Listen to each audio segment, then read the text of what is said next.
Violence continued to wreak havoc in Pakistan. At least 20 people died in a bomb explosion in one of the largest dens in Karachi on Friday. The attack took place in the Liari neighborhood, where a number of warring drug and armed gangs operate. It came amid a surge in targeted political and ethnic killings in Karachi, in which hundreds have died in the recent months.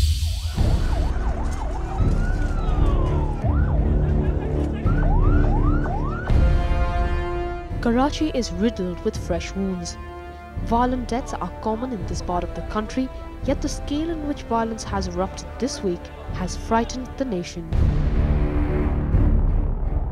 At least 20 people have been killed in a bombing in one of the largest gambling dens in Karachi on Thursday. The attack took place in the Liari neighborhood, where a number of warring drug and arms gangs operate. Police suspect the largest attack was carried out by Islamist militants. The Taliban have attacked a number of targets in Karachi, but this would be the first on an illegal gambling club. It came amid a surge in targeted political and ethnic killings in Karachi, in which hundreds have died in recent months. At least 140 people have lost their lives over the past fortnight. The victims include activists of various political parties.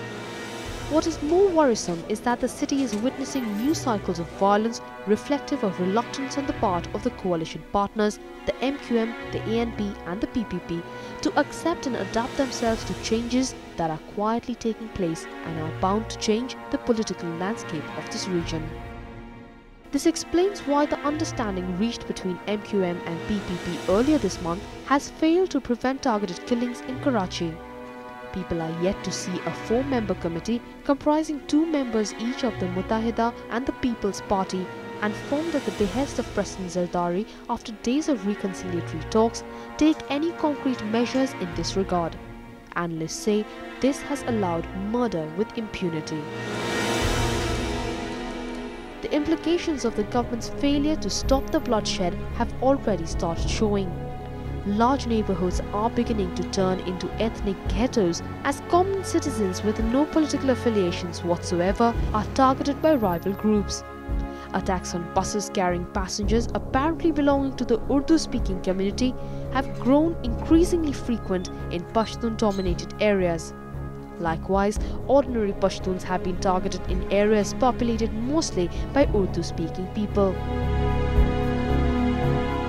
The question now remains, can we expect an early end to this madness? Things on the ground suggest that people are likely to suffer more in the coming months.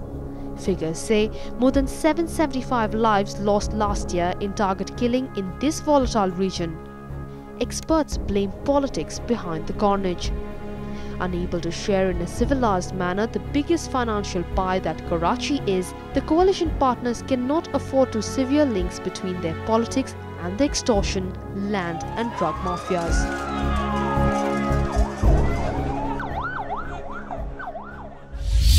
But the big story from Pakistan came in on Thursday when the Supreme Court upheld a High Court's order acquitting 5 of the 6 men accused of raping Mukhtar Mai, who emerged as the symbol of a movement for women's rights after she was gang raped on the orders of a tribal council way back in 2002.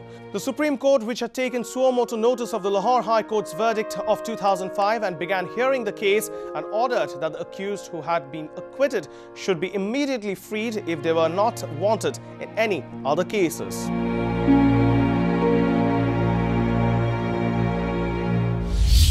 Pakistan's Supreme Court may have upheld the acquittal of 5 of the 6 men accused of raping Mukhtar Mai, but Pakistan's most famous victim of abuse is not giving up yet.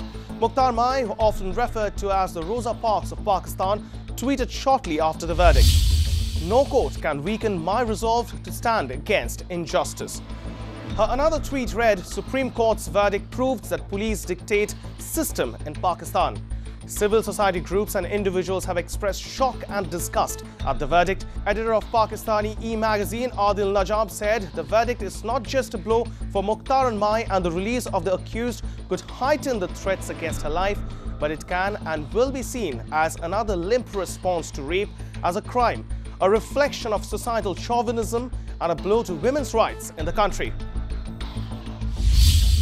So Pakistan's Supreme Court has intervened in the case of Mukhtar Mai, a village woman gang raped almost 9 years ago in a case that has aroused international attention, but of no use. The case has had many twists and turns. Here is a look back to this tragic story, echoing the plight of women struggling for justice and dignity.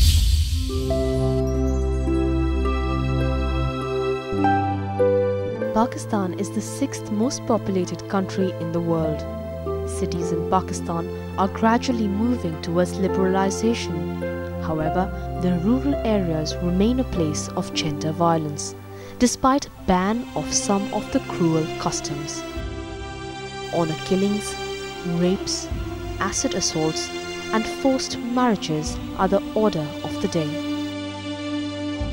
Mirwala, a village in the Punjab province of Pakistan and home for Mukhtar Mai. Mai was gang raped in June 2002 on the orders of a panchayat as punishment after her younger brother was wrongly accused of having illicit relations with a woman from a rival clan. The boy was 11 years old at the time. But that's not all. The tale of disgrace is even more haunting, as Mai was locked in her room and raped in front of the entire community. Influential people thought Mukhtar Mai would simply commit suicide, keeping with the tradition for the sake of honor. Mukhtar Mai thought differently. She rose to fight back the system. But Mirwala police did not take any action or any complaint under the fear of feudal laws that control and command the rural societies of Pakistan. A local Muslim cleric talked about Mai, and soon Pakistan media highlighted the issue. Police then was compelled to register a case. Supreme Court took note of it and the Chief Justice acquitted all 4 men. The rapists did not remain imprisoned. They belonged to a superior tribal clan and was released soon. Whereas the victim was considered a low-class family woman. Mukhtar Mai was pressurized to give statements favoring the local police and other influential people. International media shed light to the Mukhtar Mai plight.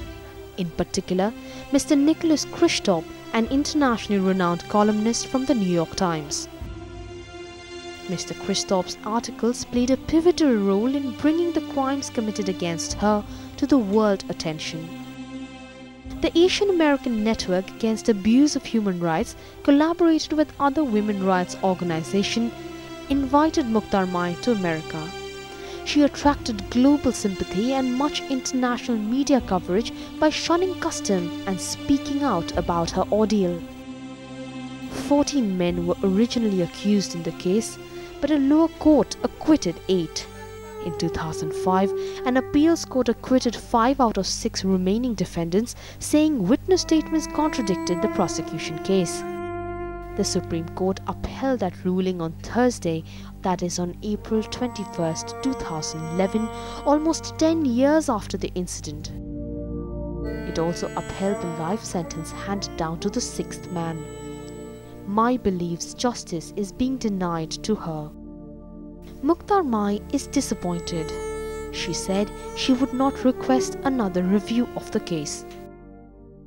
मुझे बहुत अफसोस हुआ है supreme court के फैसले पे, बहुत दुख हुआ है क्योंकि मुझे उम्मीद नहीं थी, खासकर जो ये फैसला आएगा। मुझे 100% उम्मीद थी जो मेरे हक में फैसला आएगा, क्योंकि मैं सच पे हूँ। तो इन्होंने यही फैसला बरकरार रखना था, तो इन्होंने 5 साल मुझे जलील क्यों किया।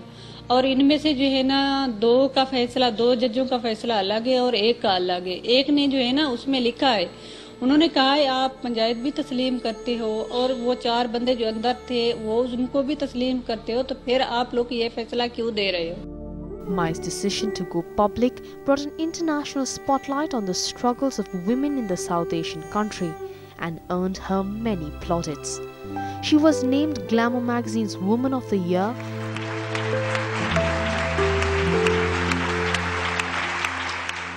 and now runs a school in her village of Mirwala.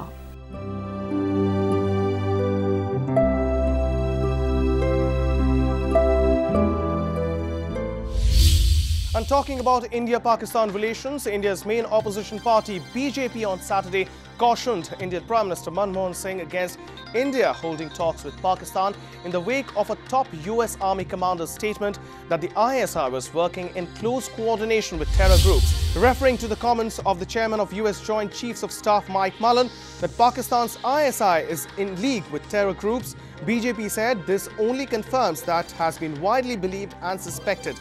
But on the other hand, Pakistani Interior Minister Rahman Malik is optimistic about the way how Indo-Pak relations are moving forward through sports diplomacy.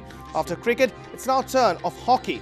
Rahman Malik also warned India of Taliban threat. He said that the country's spy agency ISI was not involved in the 2008 Mumbai attacks.